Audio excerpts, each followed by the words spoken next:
Gerard, thanks for sitting down with me today. I appreciate it. Good. Gerard, the EU has put forward a proposal to revise its plant health legislation. What are the main elements of this? Can you share with us? Yeah, I'll be glad to share that with you. I think one of the big changes is that, and it's very European, it's becoming a regulation rather than a directive. And the directive requires transposition into every member state's legislation, whereas a regulation does not require that. So it gives a better opportunity for harmonization and for a uniform implementation in the EU. So that is it's a main change. Another main change is that in this regulation there is much more focus. In the previous directive there were around 250 quarantine pests nominated.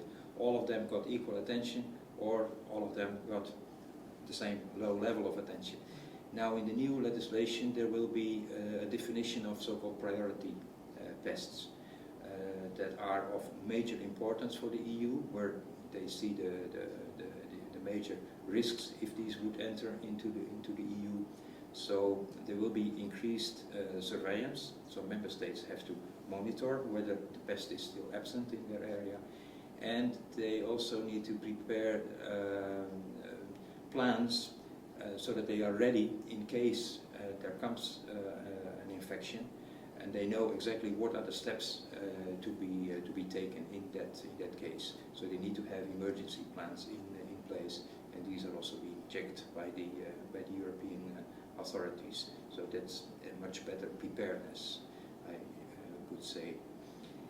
That also impacts imports, and especially in case of imports of new products into the EU or new origins. Seeds are being produced worldwide, so sometimes we have new origins. These will be checked to see whether there are any specific risks attached to that, and the EU is able to set emergency measures for these scenarios, as they can do in case there is a new pest coming and approaching the EU. They can also set emergency measures for that. So much better prioritization and a much better preparedness for the worst case scenarios that may happen. So that is these are major changes. Another major change is, and that's also affecting the seed industry quite a bit, is the fact that so far we have quarantine organisms that are regulated in plant health, and we have what we call quality pests that are regulated in the seed marketing directives. Now these will all be transferred to the plant health regulation, and which means that the pests that were formerly part of seed certification will now become part of either plant passports, if it is intra-EU trade, or part of phytosanitary certificates, so when entering the EU from third countries. And that is a major change in approach to bring all these pests together under a single umbrella. Okay, great. And at the same time, the EU is examining the seed law in the EU. Yeah. How does that interact? How do these two interact with each other? Well, it interacts with each other, that it's all in the same time schedule. It's part of one package, which they call Smarter Rules for Safer Food. So food safety is one common denominator in there, and safety of environment is one common denominator in there. As such, on the technical level, there is not a lot of interface, except that now what was formerly part of seed certification is being moved to a plant passport and phytosanitary certification. So Gerard, I'm going to ask you to change your hats a little bit here and put on your ISF hat. Yeah. Can you tell us a little bit about the initiatives that ISF is working on as far as international trade? Yeah, thanks for that question. And okay, I'll put on my other hat. Yeah. Well, it's international trade, so it's clear that this is first responsibility of ISF, although ESA, with its international connections, has a role to play there. But in terms of ISF, what we see there are three different actions. First of all, there is the so-called International Seed Health Initiative, mainly focusing on vegetable seed, where the industry is and the technical people of the industry are coming together to agree on what is the best protocol for testing a specific seed species for a specific pest. And this is an activity which has been going on for around 15 years now, and there are about 20 protocols on the ISF website where the industry has agreed on this is the best practice to do. And we also see in some cases that countries are making reference to the ISF, to the ISHI protocol. So that's really good progress, and it helps in harmonizing the testing of seeds. Secondly, is that ISF has embarked on preparing so-called pest lists. I was talking before about the fact that countries have different requirements, and ISF is starting an exercise to define species by species which are the pests where seed can be a pathway, seed for planting, and whether it is a relevant pathway, so that it warrants to be regulated if it is absent in the country of destination. This is an effort that is running now. It has just started last year. Focus again is mainly vegetables, but this may be extended also to other crops, provided that plant pathologists from companies are prepared to collaborate, because this is all a matter of voluntary collaboration, and we need the input of the technical experts. ISF will also publish that again on their websites, and the idea is that this will be referenced to in the new ISPM for seed that I was talking about, and that is the third action that ISF is instrumental in preparing and in providing the technical input as to how this ISPM is to be shaped. But in the annex of that ISPM, there will be a reference to this ISF pest list. So then we have three elements. We have an ISPM that is focusing on seeds, specifically dealing with the challenges that we have with international movements of seeds. We will have a pest list which will harmonize, hopefully, the requirements of countries, and we have the ISHI testing protocols that will harmonize the testing. And that is the three elements where ISF is active, and where I'm glad to have been able to contribute over the past years. Perfect. I'm just going to change my question to so that I can put it at the end, because I think when you in your answer reference some of the things you said before, yeah, we have to have it at the end. So okay. I'm just going to say to you, so this is the new edit. This is my new question. How do you view the current discussions on transatlantic trade agreement with the EU and the US? Do you see there threats or opportunities with phytosanitary issues? Well, I think there are a number of good opportunities. We all know that international trade of seed is more and more complicated because of phytosanitary regulations of different countries and the lack of harmonization in that.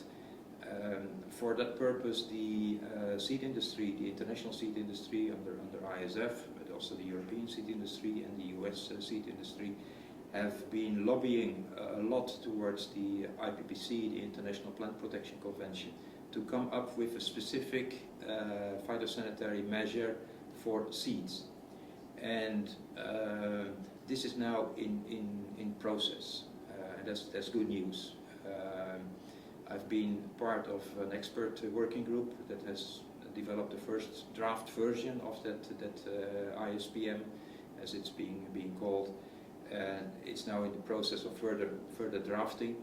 And the trade negotiations, I think, is a good platform to really agree that this is in the interest of both the United States and the EU, and we should commonly lobby hand in hand that this ISPM is becoming to be accepted, as well as this will require outreach, because with the ISPM it's just the beginning of the story.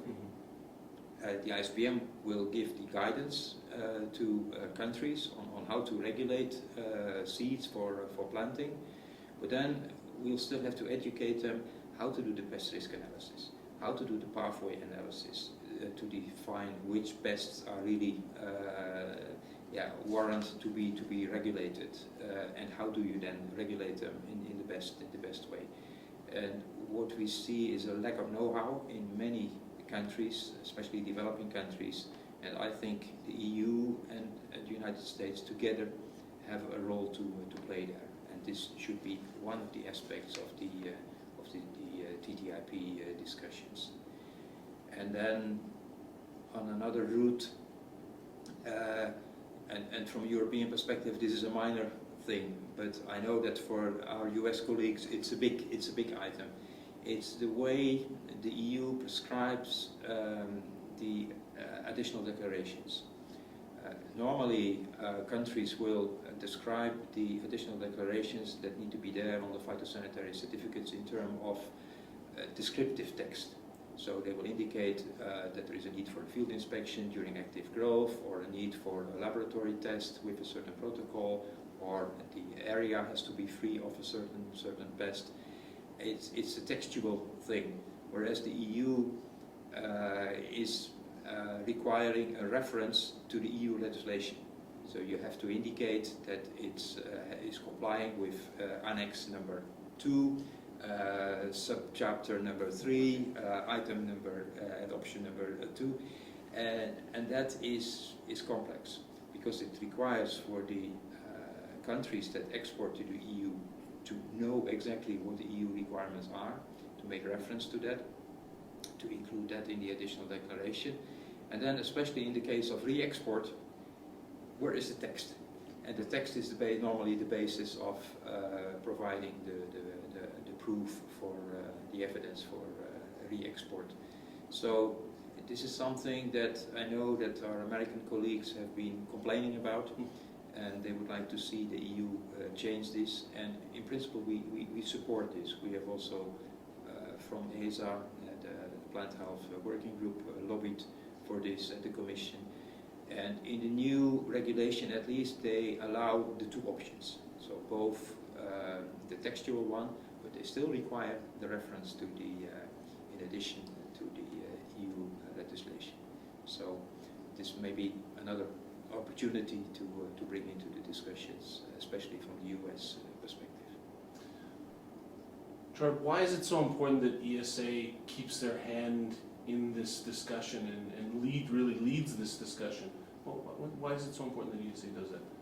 Well, I think you need to realize that Europe and the EU, if you look to the global trade in seeds, plays a very important role. The EU and the United States together are the two leaders in the global seed industry. Seed industry is becoming more and more globalized in terms of R&D. If you look to our company, we are doing R&D in seeds in more than 20 countries globally, with the need to exchange germplasm and R&D material and samples in small quantities. Then seed production. You need the northern hemisphere, you need the southern hemisphere for counter-season production in many countries. You need to ship the parent seed material for multiplication, and then of course in commercial sense, for commercial seed, the globe is our market.